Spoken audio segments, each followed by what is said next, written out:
In a dingy torture room, a kidnapper plasters a man's face. He then injects some liquid into the victim's body with one tube, and as the liquid enters the man's body, blood comes out on the other end. The victim spasms in pain until his demise. The kidnapper grabs an axe to rip out the plaster covering the man's head. Now the kidnapper starts selecting another victim. He has several paper clippings with the name Jennifer and a number on each. Elsewhere, Jennifer Tree puts on makeup for her photo shoot. She is a successful model and her photographs are on the cover of magazines and public buses. After the shoot, she decides to meet a friend at a club. She dresses up and takes her dog with her. In the apartment's parking lot, Jennifer senses that someone is following her. She looks around but sees no one, so she gets into her car and drives off. Her date cancels, so Jennifer decides to finish her drink and head home. Unbeknownst to her, someone has spiked her drink. She starts feeling woozy and goes to clean up in the restroom. Suddenly, a shadow moves behind her, so she goes to investigate. In the hallway, she sees a tripod with a camera. She walks towards the camera, which shows a recording of her earlier at the bar. Suddenly, someone grabs her from behind and drugs her. The kidnapper drags Jennifer into his car while taking several pictures. Jennifer wakes up in a room overlooking the beach. She approaches the window, but to her horror, it turns out to be a projected image that vanishes,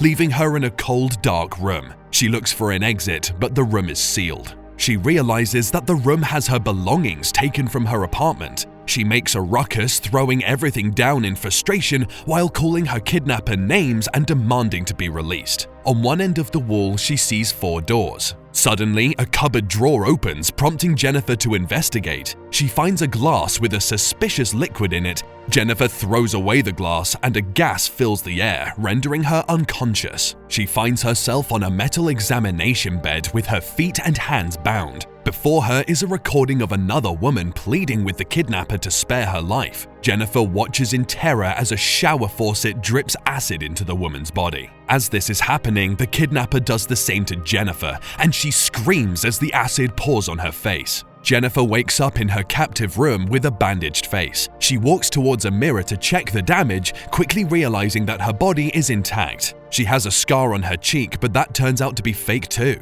Another drawer opens, and Jennifer finds a magazine with her picture on the cover and a key to door 1. She unlocks the door and retrieves some clothes and a teddy bear. The door slams shut just as white noise with a deafening sound fills the room. The sound ends but comes back when Jennifer tears the clothes. She hides from the light under the bed and stumbles upon a nail file. She uses it to unlock the air vent, and she climbs up just as the TV starts playing one of her old interviews. As she ventures inside, her kidnapper starts cutting through the metallic walls. Jennifer sees a camera recording her in the vent, and the kidnapper grabs her arm and drugs her. When she comes to, she is in the torture room, bound to the bed. The kidnapper grabs a few human pieces and blends them. He then shoves a funnel in Jennifer's mouth, prompting her to drink the bloody human juice. Later, the kidnapper wipes Jennifer's bloody lips with a cotton swab and licks it. As Jennifer sleeps in her room, it's revealed that the kidnapper has many hidden cameras that document her every move.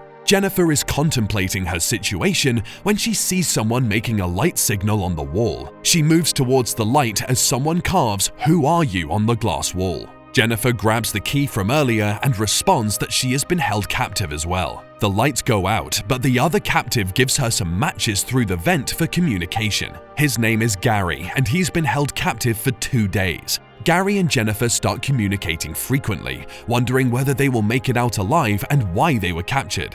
Gary scratches the glass paint so now he and Jennifer can see each other clearly. Jennifer explains that all the torture she has gone through relates to the interviews she's given. She remembers being captured at the club. It's now 3 days after Jennifer's abduction, and the police have no leads on her disappearance. Another drawer opens, and Jennifer peeps in to see a box of matches. There is a glass full of sand and the hangman card inside. She tries to grab the matches, but the drawer slams shut, causing her to fall back into the arms of her kidnapper, who drugs her. Jennifer is woken by something falling on her body. She quickly realizes that she is in a glass box filled with sand. She screams for help, getting Gary's attention. With a few seconds to spare, Gary escapes his room and grabs Jennifer before she suffocates. The two find themselves in a crawl space under someone's house while the kidnapper grabs a rifle and starts chasing after them. The couple barricades themselves in a garage while the kidnapper fires at the door. They find a car and Jennifer starts the engine.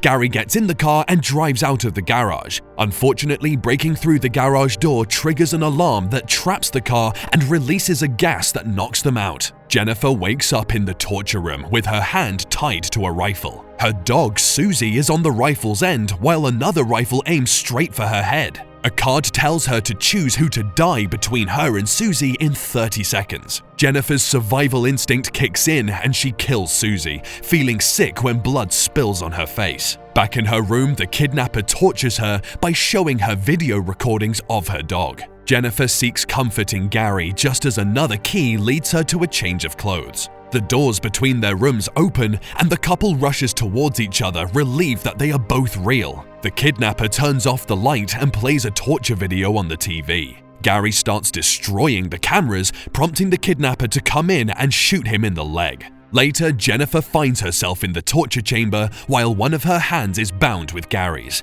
The TV shows a tape of the kidnapper stabbing his mother to death as she used to molest him when he was a little boy. The kidnapper wants to remove her tooth, but Gary volunteers to save her. The two are thrown into a room. Jennifer comforts Gary for his pain, and the two end up getting intimate while the kidnapper watches. After, Gary discovers that Jennifer has drunk drugged water. Surprisingly, Gary walks towards the door, revealing a keyhole and exiting the room. He meets the other kidnapper and his big brother, Ben. Gary had been the kid in the video who stabbed his mother. The two constantly kidnap women, torture them for several days, and then execute them. Gary reveals that he doesn't want to murder Jennifer as she is different and he has fallen in love with her. Ben chides Gary for letting feelings come between what they do. However, Gary grabs a knife and eliminates him, apologizing for his actions. He dumps Ben's body into the bathtub. Two detectives knock on the door, asking for Ben. They have traced his catering company to the night of Jennifer's abduction. Gary says his brother is away, but the detectives ask to come into the house and wait for Ben while they watch the game. While changing channels, one of the detectives discovers Jennifer's recording. Before he can react, Gary approaches them and kills them with a rifle. He rushes down to the basement to retrieve Jennifer. He urges her to hurry as he has eliminated their two captors. Jennifer quickly follows Gary upstairs. She asks to call the police for help, but Gary asks her to wait while he destroys the video recordings the captors have taken. Gary destroys the phone lines. Meanwhile, one of the detectives approaches Jennifer. He reaches for his gun, prompting Jennifer to kill him with a baseball bat. Gary comes back and reassures Jennifer that she did what had to be done.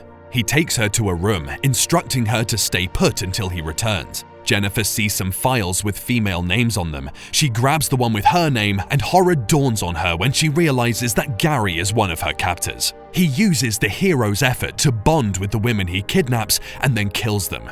Jennifer runs all over the house looking for a way out, but all of the windows and doors are sealed shut. Desperate, she searches the detectives downstairs, but Gary catches her. Jennifer agrees to help him clean up, saying that she belongs with him. While Gary is distracted, Jennifer sprays his face with bleach and rushes to the torture rooms. She destroys the house's electrical system and sets a trap for Gary.